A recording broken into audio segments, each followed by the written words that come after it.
જય સિયારામ. આપણા દરેક તહેવારો ધર્મ અને વિજ્ઞાન જોડાયેલા જ છે.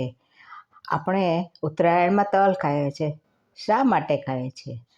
તલ એક એવી વસ્તુ છે કે જેના બે હિસાબ ફાયદાઓ છે. તલ એક દિવસ પણ ખાધા વગર રહેશો નહીં. તલની તાસીર ગરમ છે. યોગ્ય માત્રામાં તેનું સેવન કરવામાં આવે તો અનેક ફાયદા છે. ઠંડી ઋતુમાં વિશેષ કરવામાં આવે છે, પણ ગરમીમાં ન કરવું જોઈએ. તલમાં પ્રોટીન હોય છે, જેને લીધે માંસપેશી અને હાડકાં મજબૂત કરે છે. વજનને કંટ્રોલમાં કરે છે. તલ અને ગોળના સેવનથી ઇમ્યુનિટી પણ વધે છે. દાંત મજબૂત બને છે. શુગરનું લેવલ કંટ્રોલમાં રહે છે. કબજિયાતમાંથી છુટકારો મળે છે. હાર્ટ એટેકમાં પણ ફાયદો થાય છે. સૌંદર્ય માટે પણ તેનું મહત્ત્વ છે. તેની પેસ્ટ બનાવી દૂધમાં નાખી અને ફેસ ઉપર લગાડી શકાય છે.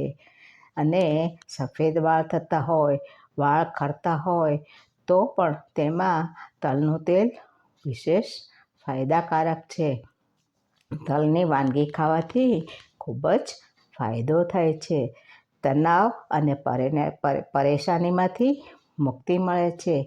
ખાંસીમાં પણ તલ અને મધ ખાવાથી આરામ મળે છે.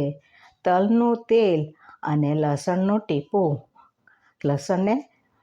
ટીપું કાનમાં નાખવાથી કાનમાં ચાંચકા આવતા હોય તો પણ ફાયદો થાય છે. તલ 3 પ્રકારના હોય છે. લાલ હોય છે, સફેદ હોય છે અને કાળા હોય છે. પણ ઔષધિ રૂપમાં કાળા સૌથી શ્રેષ્ઠ છે. કાળા તલમાં વિશેષ પ્રમાણમાં કેલ્શિયમ, ફોસ્ફરસ, આયર્ન, ફાઇબર જેવા પોષક તત્વો હોય છે. વિટામિન B6, મેગ્નેશિયમ પણ કાળા તલમાં હોય છે. કાળા તલ ખાવાથી બુદ્ધિ તેજ થાય છે. તલ છે એ ડિટોક્સનું કામ કરે છે. લીવર સ્વસ્થ રાખે છે. કેન્સર જેવા ભયંકર રોગમાં પણ ફાયદો થાય છે. આવા તો ગણાય નહીં એટલા તલના બે હિસાબ ફાયદાઓ થાય છે. તો એક દિવસ પણ ભૂલ્યા વગર તેનું સેવન આજથી જ શરૂ કરી દો. તમને મારો વિડીયો ગમ્યો હોય તો લોકોને શેર કરશો, સબસ્ક્રાઈબ કરશો અને થેન્ક યુ. જય સિયારામ.